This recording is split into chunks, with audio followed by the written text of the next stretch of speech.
Next.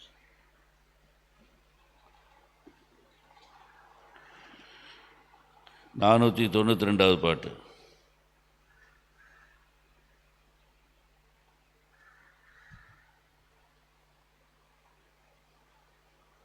ஜெபத்தை கேட்கும் எங்கள் தேவா, ஜெபத்தின் வாஞ்சை தந்திரணும்.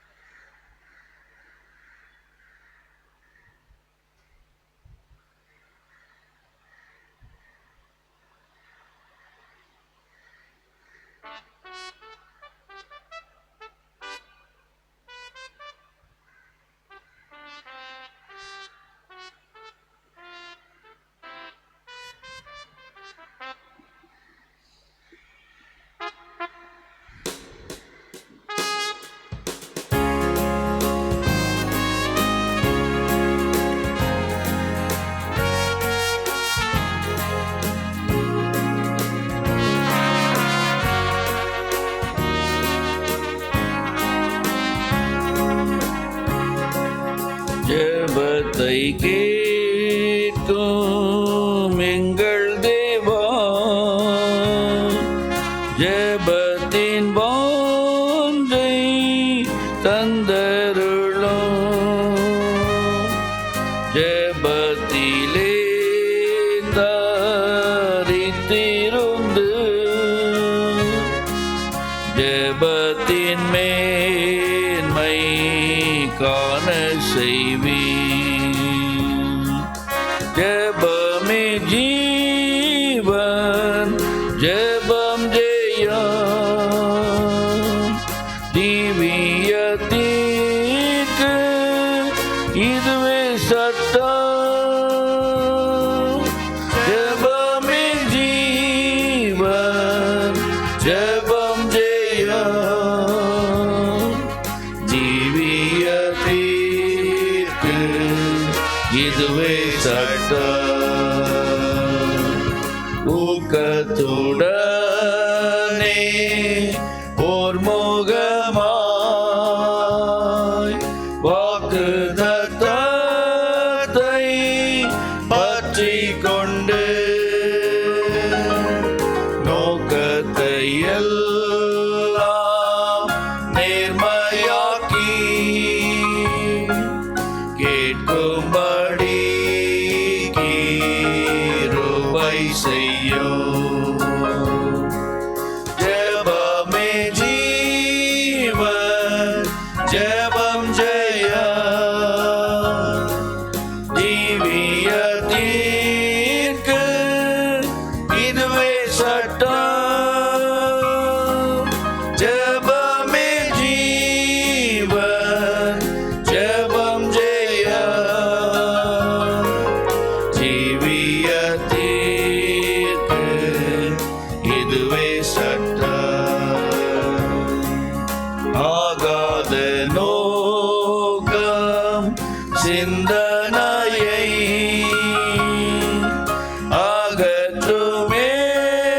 அகற்றுமேந்தன் நெஞ்சை விட்டு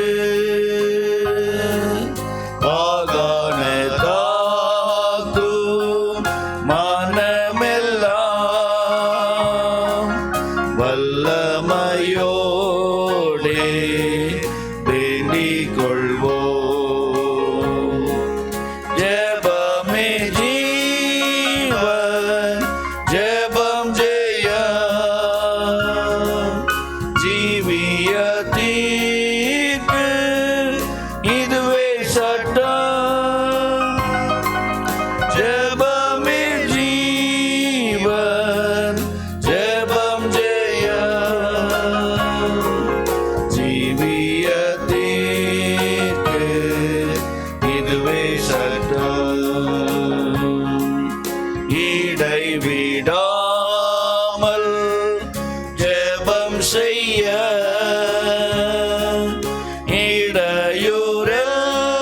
இடையூறெல்லாம் நீக்கிவிடும். சடைப்பில்லாமல் உந்தன் பாதம் கடை கடைசி மட்டும் காத்திருப்போம். ஜெபமே ஜீவன், ஜெபம் ஜெயம், ஜீவியத்திற்கு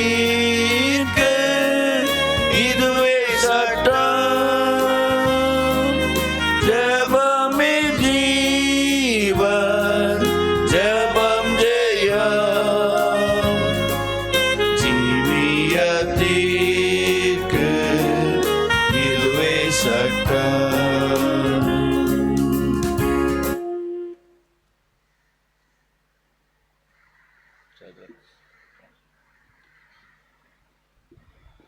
அவருடைய வார்த்தையை கேட்பதற்கு முன்பாக ஜெபிக்கலாம். Shall you pray before listening to the word of God? அன்புள்ள ஆண்டவரே, இந்த ஜெப நாளுக்காக உமக்கு கொடான கூடிய ஸ்தோத்திரம். சபையாக நாங்கள் சேர்ந்து ஜெபிக்கும்படியாக நீர் கொடுத்திருக்கிற இந்த தருணத்துக்காக ஸ்தோத்திரம். ஆண்டவரே, பரத்திலிருந்து சிங்காசனத்திலிருந்து உடைய வார்த்தையை தாரும். கர்த்தாவே, உடைய வார்த்தையை கொடுப்பதற்காக அடியனை நீர் ஆயத்தப்படுத்தினதுக்காக ஸ்தோத்திரம். உடைய வார்த்தையை கொடுப்பதற்கு ஆண்டவரே, பரத்திலிருந்து சிங்காசனத்திலிருந்து நீரே பேசும். கர்த்தாவின் இடத்துல எந்த விதமான ஆண்டவரே நன்மையான காரியங்கள் இல்லை. கர்த்தாவே, உடைய சிலுவையின் நிழலை நீர் மறைத்து நீர் பேசும். இடத்துல நாங்கள் வேண்டுதல் செய்ய விண்ணப்பம் செய்வதற்கு உற்சாகமாக நாங்கள் இடத்திலே ஆண்டவரே உடைய பிரசனத்திலே ஆண்டவரே எங்களுடைய நேரங்களை நாங்கள் செலவழிக்க எங்களுக்கு உதவி செய்யும். ஆண்டவரே, சரியான வார்த்தையை வாயிலே போடும். கர்த்தராகிய இயேசு கிறிஸ்து மூலம் ஜெபத்தை எடுக்கிறேன் ஜீவனுள்ள நல்ல பிதாவே, ஆமென், ஆமென். கடைசி காலத்திலே நாம் வாழ்ந்து கொண்டிருக்கிறோம். We are living in the end times. ஆண்டவராகிய இயேசு கிறிஸ்துவின் வருகையை எதிர்நோக்கினவர்களாக அவர் பகலிலோ இரவிலோ எந்த நேரத்திலே ஆனாலும் வருவேன், திருடனை போல வருவேன் என்று அவர் சொல்லியிருக்கிறார். அதனாலே ஒவ்வொரு நாளும் நாம் ஆண்டவருடைய வருகைக்காக ஆண்டவருடைய எதிர்நோக்கினவர்களாக நாம் வாழ்ந்து கொண்டிருக்கிறோம், காத்து கொண்டிருக்கிறோம். Our God has told us that He will come like a thief, so it may be in the daytime or the night time, any time. So we as believers are waiting or looking forward for the coming of the Lord Jesus Christ. ஆனால் இந்த உலகத்தை பார்க்கும் பொழுது மிகவும் மோசமான நிலைக்கு பாவம் பெருகி கொண்டே இருக்கிறது. உலகத்திலே நடக்கிற காரியங்களை பார்க்கும்போது நாம் குடும்பமாக நம் பிள்ளைகளோடு ஆண்டவருடைய வருகையை எவ்விதமாக நாம் சந்திக்க முடியும், ஆயத்தமாக இருக்க முடியும் என்ற பயம் உண்டாகிறது. We look at the world, but the world is filled with sin and it is growing in sin, and because of that it creates a fear that even as a family how we can be saved or how we can be saved from the sin and be taken up with the Lord. ஆண்டவர் மோசேயை இந்த உலகத்திலே அவர் அழைத்த போது மோசேக்கும் ஒரு பயம் இருந்தது. நான் எவ்விதமாக இந்த இஸ்ரவேல் ஜனங்களை எகிப்து தேசத்திலிருந்து விடுதலை பண்ணி அவர்களை நான் எவ்விதமாக நடத்தி கொண்டு வர முடியும் என்கின்ற ஒரு பயம், தயக்கம் மோசேயின் இடத்திலே இருந்தது. When the Lord called Moses, even Moses had a great fear and hesitation about how he can lead such a great people or multitude of people from the land of Egypt into the promised land. ஆனால் மோசேக்கு ஆண்டவர் 3 காரியங்களை ஆண்டவர் கொடுத்தார். பிற்காலங்களிலே நாம் பார்க்கும்பொழுது மோசே எவ்விதமாக வல்லமையாக தாழ்மையோடு மனசாந்தத்தோடு மிகுந்த பெரிய காரியங்களை செய்தார் என்று பிற்பாடு நாம் அவனுடைய வேதத்திலே வாசிக்க முடியும். The Lord gave Moses 3 things, and later in the word of God we are able to see about how with great meekness and humility and power Moses was able to lead the people of Israel. யாத்ராகமம் 3ஆம் அதிகாரத்திலே அந்த 3 காரியங்களை குறித்து எழுதியிருக்கிறது. In the book of Exodus in chapter 3 we are able to see all the 3 things that it is written here. யாத்ராகமம் 3ஆம் அதிகாரம் 12ஆம் வசனத்தில் முதல் பாகத்திலே அதற்கு அவர் நான் உன்னோடே இருப்பேன். Exodus chapter 3 and verse 12, and he certainly, first portion, and he said certainly I will be with thee. ஆங்கிலத்தில் மிக அருமையாக இருக்கிறது. certainly I'll be with you, நிச்சயமாக நான் உன்னோடு இருப்பேன் என்கின்ற வார்த்தையை ஆண்டவர் மோசேக்கு சொன்னார். The Lord gave the promise and his word to Moses saying that certainly I will be with thee. நான் உன்னோடு இருப்பேன், என்னுடைய பிரசன்னம் உன்னோடு இருக்கும், என்னுடைய சமூகம் உன்னோடே இருக்கும் என்கின்ற ஒரு காரியத்தை அவர் முதலாவது வாக்கு பண்ணுகிறார். அவருடைய பிரசன்னத்தை வாக்கு பண்ணுகிறார், presence. First we see the Lord tells him that I will be with him, I will be with you, my presence will be with you, and the Lord is giving this promise of his presence first to Moses. இரண்டாவது காரியம் பார்க்கும் பொழுது உங்களை நான் எகிப்து தேசத்திலிருந்து நிச்சயமாகவே நான் விடுதலை 17வது வசனத்திலே பார்க்கும்பொழுது நான் உங்களை எகிப்தின் சிறுமையிலிருந்து நீக்கி பாலும் தேனும் ஓடுகிற தேசமாகிய கானானியர், ஏத்தியர், எமோரியர், பெர்சியர், ஏவியர், எபூசியருடைய தேசத்திற்கு கொண்டு போவேன் என்றும் சொன்னேன் என்றார் என்று சொல்லு. Verse 17 says that, I have said, I will bring you up out of the affliction of Egypt unto the land of the Canaanites and the Hittites and the Amorites and the Perizzites and the Hivites and the Jebusites unto a land flowing with milk and honey. இரண்டாவதாக ஆண்டவர் அவருடைய வாக்குத்தத்தத்தை கொடுக்கிறார். அவருடைய promise ஆண்டவர் அவருடைய வாக்குத்தத்தத்தை மோசேக்கு கொடுத்தார். Secondly, the Lord gave his promise to Moses. மூன்றாவதாக பார்க்கும்போது 4ஆம் அதிகாரம் 17வது வசனத்திலே, Thirdly, in chapter 4 and verse 17, ஆண்டவர் அவருடைய நான் உன்னோடு இருப்பேன், உனக்கு நான் இந்த தேசத்தை கொடுப்பேன் என்ற வாக்குத்தத்தை கூறின போதிலும் கூட ஆரம்ப நாட்களிலே மோசே மிகவும் பயந்து அவர் வசனம் 11வது வசனம் பார்க்கும்போது அவருடைய நிலையை நாம் புரிந்து கொள்ள முடியும். கடைசி பாகத்திலே, இஸ்ரவேல் புத்திரரை எகிப்திலிருந்து அழைத்து வரவும் நான் எம்மாத்திரம், அவருடைய நிலையை நான் பார்க்கிறோம். அவர் மிகவும் பயந்தவராக, நான் மிகவும் சிறியவன், என்னால் இவ்வளோ பெரிய காரியத்தை செய்ய முடியாது என்ற நிலை இருந்தது. ஆண்டவர் அவருடைய வாக்குத்தத்தத்தை கொடுத்தார். பிறகு இன்னும் அதிகமாக அவரை உற்சாகப்படுத்தும்படியாக அவரை கையில் வைத்திருக்கிற கோலை கீழே போட சொல்லுகிறார். அது சர்ப்பமாக மாறிற்று. மீண்டுமாக அவருடைய கையை வஸ்திரத்திற்குள்ளே போட சொல்லுகிறார். அது வெண்குஷ்டமாக மாறினது. மீண்டுமாக அதை இவ்விதமாக அற்புதங்களை நடப்பித்து உனக்கு வல்லமையும் நான் கொடுக்கிறேன், நீ போய் இஸ்ரவேல் ஜனங்களை எகிப்திலிருந்து மீட்டு கொண்டு வா என்று ஆண்டவர் அவருக்கு ஒரு power, he gave his power to him. Thirdly, we see that in verse 11 of chapter 4, when Moses is confessing to the Lord, saying that, Lord, who am I to lead these people, when he was not in a position to even do it, we see that the Lord gave him his power, he encouraged him, and he gave him also signs. He asked him to throw down his rod, and the rod became a serpent. And then the Lord asked him to keep his hand inside his bosom, and we see that it became leprous, and he took it out and put it again, and when he took it out, the leprosy went away. The same way the Lord gave him many miracles and signs, and the Lord told him that he would give his power to lead the people of Israel. மூன்று காரியத்தை கொடுத்தார். அது முதலாவது பார்க்கும்போது அவருடைய presence, இரண்டாவது promise, மூன்றாவது is power. We are able to see three things here. The first one is we see about the presence of God. The second is we see about the promise of God, and then thirdly we see about the power of God. இந்த கடைசி நாட்களிலே நமக்கும் ஆண்டவர் நாம் எவ்விதமாக இந்த உலகத்திலே வாழ முடியும், பரிசுத்தத்தை காத்துக்கொண்டு ஒவ்வொரு நாளும் பரிசுத்தத்தின் மேலே பரிசுத்தம் அடைந்து இந்த உலகத்திலே அவருடைய வருகைக்காக எவ்விதமாக ஆயத்தமாக இருக்க முடியும் என்று நாம் யோசிக்கும்போது நமக்கும் ஆண்டவர் தருகிற இந்த மூன்று காரியங்களை குறித்து தியானித்து நாம் ஜெபிக்க போகிறோம். We are going to meditate these three things and pray, go into prayer to know how the Lord is going to use this in our life when we are also troubled with so many things in this world. இந்த நாட்களிலே நாம் ஜெபத்திற்கு என்று வந்திருக்கிறோம். ஜெபம் என்று சொல்லும்பொழுது சில நேரங்களிலே நம்முடைய பிரச்சனைகளை ஆண்டவருக்கே தெரியாத நம்முடைய பிரச்சனைகளை ஆண்டவருக்கு தெரியப்படுத்துகிற நேரம் என்று நாம் ஒருவேளை நினைக்கக்கூடும். When we have come for prayer, and many times what we assume is that the time of prayer is where we make the Lord known, or we make the Lord understand our problems which we think that he does not know. ஆனால் ஆண்டவர் சொல்லுகிறார், நம்முடைய தேவைகள், நம்முடைய பிரச்சனைகள், நம்முடைய எதிர்காலங்கள் எல்லாவற்றையும் அவர் முன்னமாகவே அறிந்த தேவனாக இருக்கிறார். நம்முடைய பிரச்சனைகள் என்னவென்று அவருக்கு தெரியும், நம்முடைய தேவை என்னவென்று அவருக்கு தெரியும். அவர் எல்லாவற்றையும் அறிந்த தேவன். அவர் சர்வ ஞானி, சர்வ வியாபியாக இருக்கிறார். We look at our God, he tells that he knows everything, he knows all our problems, he knows all our needs, because he knows everything beforehand, because our God is omniscient, and also our God is omnipotent.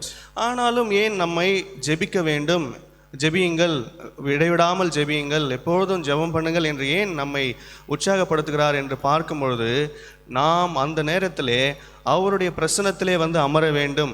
நம்முடைய எல்லா வேலைகளையும் விட்டு, நம்முடைய காரியங்கள் எல்லாவற்றையும் தள்ளி வைத்துவிட்டு, சற்று நேரம் ஆண்டவருடைய பிரசன்னத்திலே நம்மை வைத்து நேரத்தை செலவிட வேண்டும் என்று ஆண்டவர் வாஞ்சிக்கிறார். When you see why we have to go and pray, why does the Lord say pray without ceasing, why the Lord say pray without fainting, the Lord tells all those things to us because he wants us to spend some time in his presence. ஆதியிலே ஆதாம் ஏவாளோடு கூட ஒவ்வொரு நாளும் பகலில் குளிர்ச்சியான நேரங்களிலே வந்து அவர்களோடு பேசி அவர்களோடு நேரத்தை செலவிட்டு அவர்களோடு சம்பாஷித்தார் என்று நாம் ஆதியாகமத்திலே வாசிக்க முடியும். We are able to read in book of Genesis how the Lord desired in the cool of the evening where he wanted and spend time and have fellowship with Adam and Eve. அதே விதமாக நம்மோடு கூட ஒருவேளை சில நிலைக்கலாம், எனக்கு எந்த விதமான குறை இல்லை, எனக்கு எந்த விதமான பிரச்சனை இல்லை, எனக்கு நல்ல வேலை இருக்கிறது, எனக்கு எந்த விதமான பலவீனம் இல்லை, நான் எதற்காக ஜெபிக்க வேண்டும், எனக்கு பிரச்சனை வரும்போது ஜெபிக்கலாம் என்று ஒருவேளை நினைக்கலாம். ஆனால் ஆண்டவர் ஜெபம் என்பது நம்முடைய பிரச்சனைகளை தெரிவிக்கிற காரியம் அல்ல. ஜெபம் என்பது நம்மை அவருடைய பிரசன்னத்திலே வைத்து கொள்வது. We see that many times we may be also thinking that I don't have any problems, I have a good job, I have a good life, no weaknesses or no sickness in my life. But we should understand that the time of prayer is not to go and talk about our problems, but it is a time where we have to go and spend time in the presence of God. வாலிபர்கள் கூட நம்ம இடத்துல cellphone இருக்கிறது, நாம் ஜெபத்துக்கு நாம் எப்படி நினைத்து கொள்கிறோம் என்றால் இது பெரியவர்கள் எல்லாம் சேர்ந்து அமர்ந்து கொண்டு அவர்கள் ஜெபிக்கிறார்கள், ஏதோ ஒரு விபிஎஸ்க்காகவோ மற்ற தேவைகளுக்காகவோ இல்லை மற்ற காரியங்களுக்காக ஜெபிக்கிறார்கள் என்று நாம் நினைத்து கொள்ளக்கூடாது. ஜெபம் என்பது நம்மை அவருடைய பிரசன்னத்திலே வைத்து கொள்ளுகிற நேரம் என்பதனாலே அவருடைய பிரசன்னத்திலே வந்து நாம் அமர வேண்டும். அமைதியாக இருந்தாலும் பரவாயில்லை. We as youth we also assume that the old people are just using their phones and joining together to pray for VBS or many other needs of the church, but we should understand that it's not so. But we, even though we may be quiet, it is better that we spend time in the presence of the Lord in the fellowship.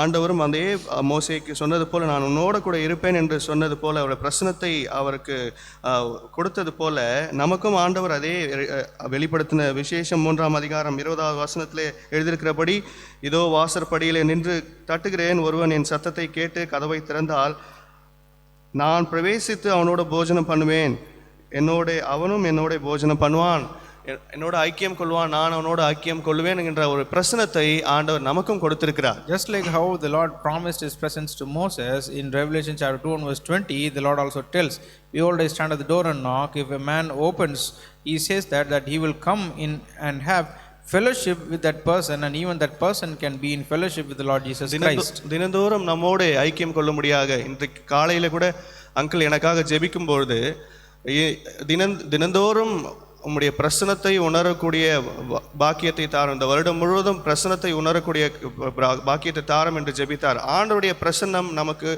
மிகவும் மிகவும் அவசியமானது. அவருடைய பிரசன்னம் இல்லாவிட்டால் நாம் ஏதோ ஒரு பலனை இழந்த ஒரு பலவீனமான ஒரு பாத்திரம் போல மாறிவிடுவோம். We see that the presence of the Lord is needed for us every day. Even today morning when uncle was praying for me, he told me that Lord, let him have thy presence throughout the year.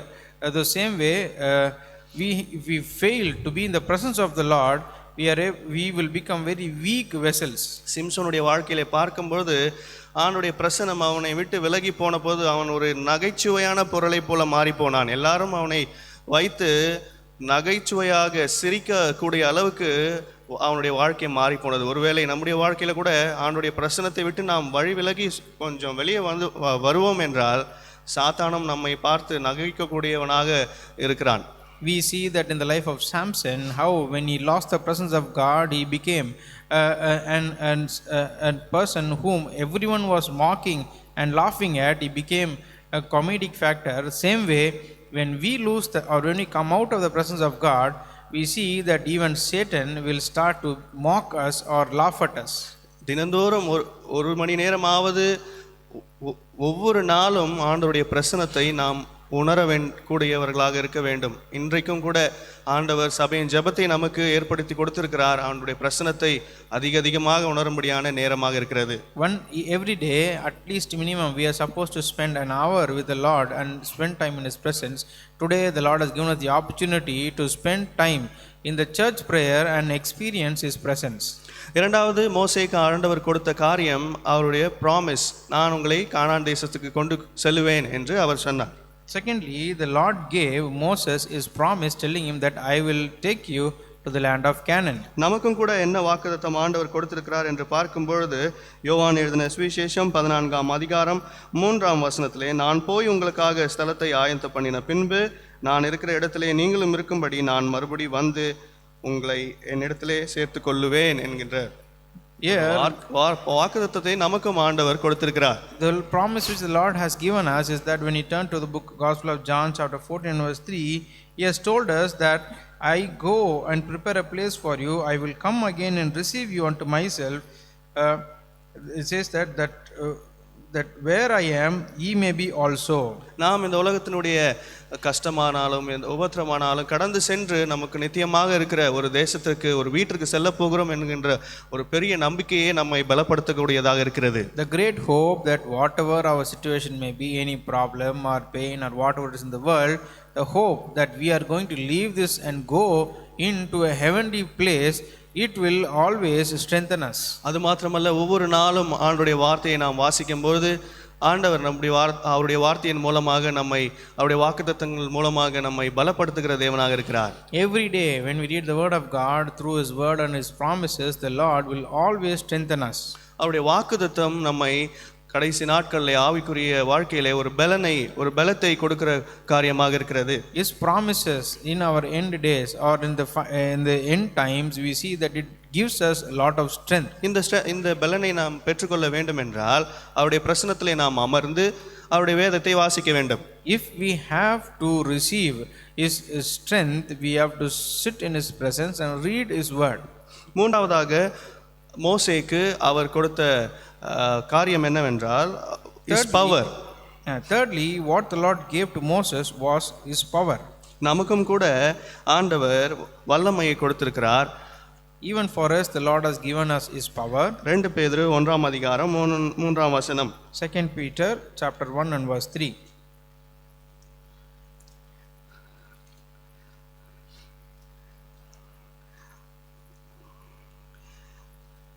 ஜீவனுக்கும் மத்திய பாகத்தை வாசிக்கிறேன். ஜீவனுக்கும் தேவ பக்திக்கும் வேண்டிய யாவற்றையும் அவருடைய திவ்ய வல்லமையானது நமக்கு தந்தருளினதும் அன்றி.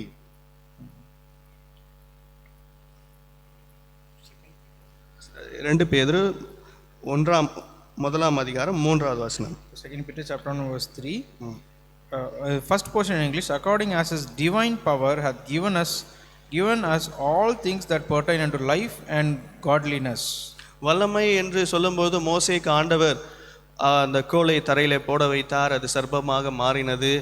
அவருடைய கரத்தை அவர் வஸ்திரத்திற்குள்ளே போடும்போது அந்த அற்புதத்தை நாம் தெரிந்திருக்கிறோம். We know about how the Lord used the signs of the stick becoming a serpent and the hand becoming leprous as a sign to show his power to Moses. ஒருவேளை அந்த விதமான அடையாளங்கள், அற்புதங்கள் அந்த நாட்களில் தேவைப்பட்டதனாலே ஆண்டவர் அப்பொழுது அந்த வல்லமை கொடுத்தார். இந்த நாட்களிலே நமக்கு வேண்டிய வல்லமை என்ன என்று பார்க்கும்பொழுது, நாம் பாவத்தை ஜெயிக்க, சாத்தானை ஜெயிக்க, பரிசுத்தமாக வாழ்வதற்கு ஆண்டவர் நமக்கு அவருடைய தெய்வீக வல்லமையை கொடுத்திருக்கிறார். We see that in those days those kind of signs and wonders were needed to show the power of God, but now the Lord is giving us his power to overcome this sin, Satan and the world. இந்த கடைசி நாட்களிலே அநேகர் ஆண்டவருடைய வல்லமையை கொடுக்கிறார், அற்புதங்களை செய்கிறார் என்ற அவருடைய வல்லமையை மிக வித்தியாசமான உலகமான பிரகாரமாக மக்களுக்கு போதித்து அதனாலே உண்டாகிற ஆதாயத்தை தேடிக்கொள்கிறார்கள்.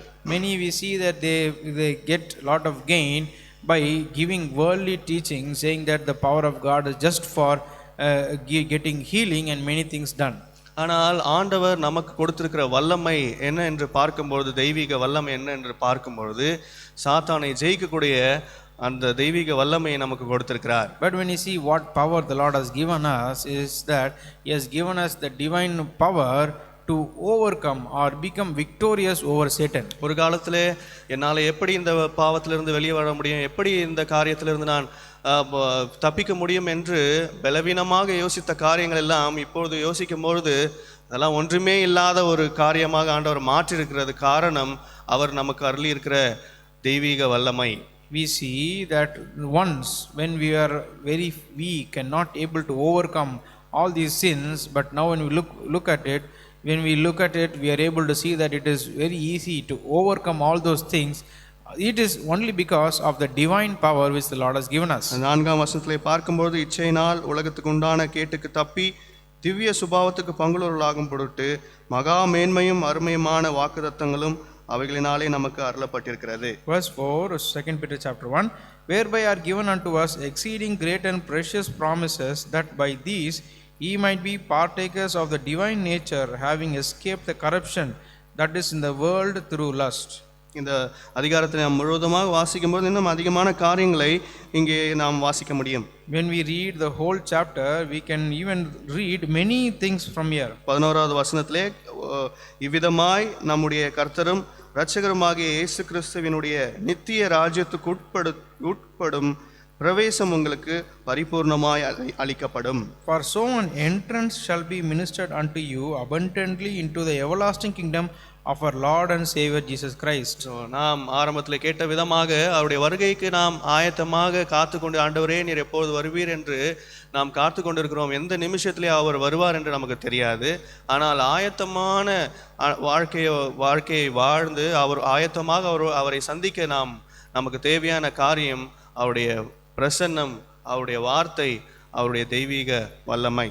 We see that as we saw in the beginning that we are getting prepared. Every day we are waiting for the coming of the Lord, and we do not know how we are going to overcome all those things.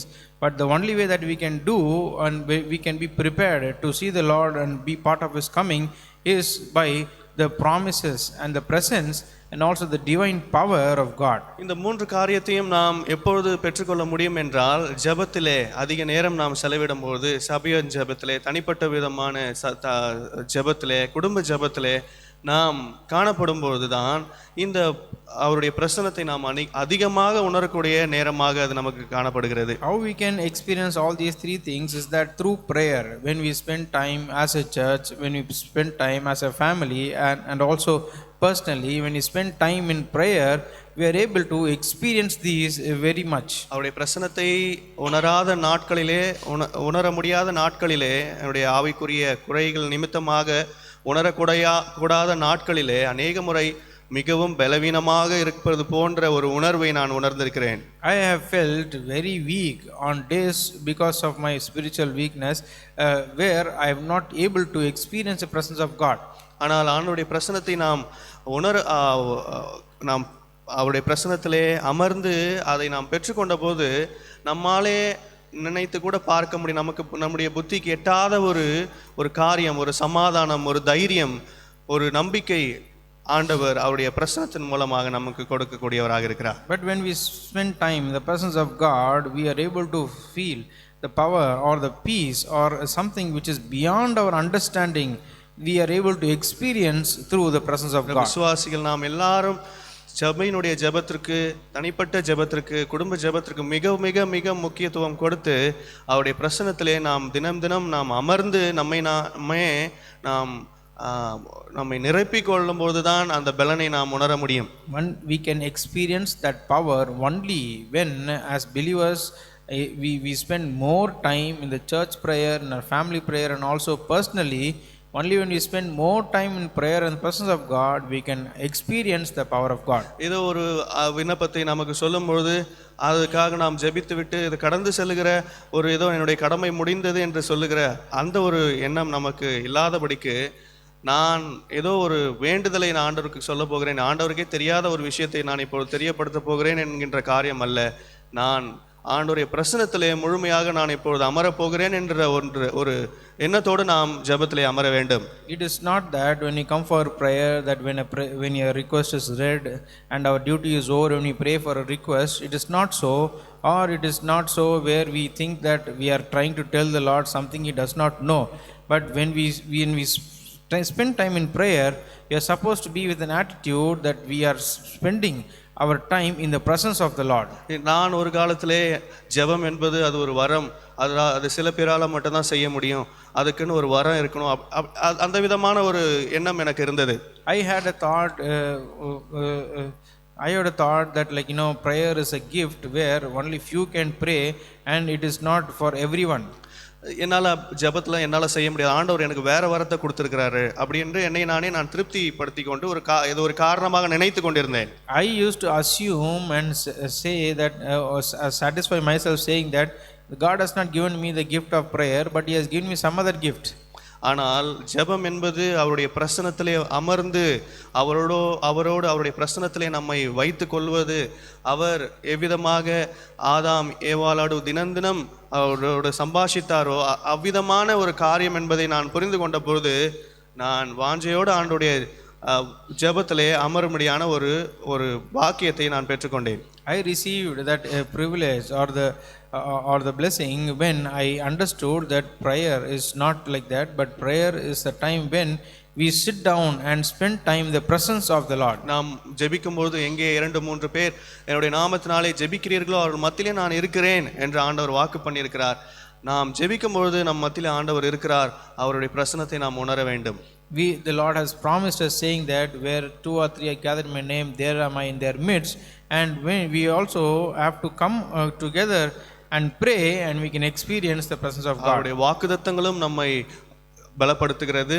His promises are strengthening us. அவர் நமக்கு கொடுத்திருக்கிற தெய்வீக வல்லமை பாவத்தையும் உலகத்தையும் ஜெயிக்கக்கூடிய வல்லமையை நமக்கு கொடுத்து அது ஒரு பெரிய தைரியத்தை கொடுத்து, ஆண்டவரே நீர் வாரும் உம்முடைய வருகைக்காக நான் காத்து கொண்டிருக்கிறேன் என்கின்ற ஒரு பெரிய ஒரு தைரியத்தை நாம் கொடுக்கிறதாக இருக்கிறது. His divine power also gives us a great boldness and courage that, Lord, you please come and I am ready to come into thy presence. இவ்விதமான ஒரு அனுபவத்தோடு நாம் ஆண்டவருடைய பாதத்திலே அமர்ந்து நாம் ஜெபிக்கும்போது நிச்சயமாக ஆண்டவர் நாம் கேட்பதற்கும் நாம் நினைப்பதற்கும் மேலான காரியங்களை ஆண்டவர் செய்யக்கூடியவராக இருக்கிறார். With such an experience, when you come to the presence of the Lord to pray, the Lord is able to do exceedingly and abundantly than what we ask or think of. அவருடைய சமூகத்திலே நாம் வந்து அமரும் பொழுது அவருடைய ராஜ்யத்தையும் அவருடைய நீதியும் நாம் தேடும்போது ஆண்டவர் நாம் கேட்காத நாம் அறியாததும் நமக்கு எட்டாததுமான பெரிய காரியங்களை ஆண்டவர் நமக்கு செய்யக்கூடியவராக இருக்கிறார். When you spend time in His presence and when we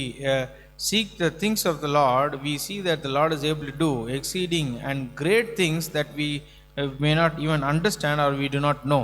ஆண்டவர் விரும்புகிற காரியம் நாம் அவருடைய பாதத்திலே வந்து அமர்ந்து அவருடைய பிரசன்னத்திலே நாம் அமர வேண்டும் என்கின்ற ஒரு காரியம்தான். What the Lord desires is that we should come and be seated and found in the presence of the Lord. அவ்விதமான ஒரு எண்ணத்தோடு ஆண்டவருடைய சமூகத்திலே வந்து நாம் அமர்ந்து நாம் ஜெபிக்கும் பொழுது நிச்சயமாகவே நாம் நினைத்து பார்க்கக்கூடாத அளவுக்கு பெரிய காரியங்களை நம்முடைய வாழ்க்கையில் ஆண்டவர் செய்வார். When we come with that attitude, surely the Lord will do great things that we can not even think of. கர்த்தர் தாமே இந்த வசனங்களை நமக்கு ஆசீர்வதித்து தருவாராக. May God bless these verses to us.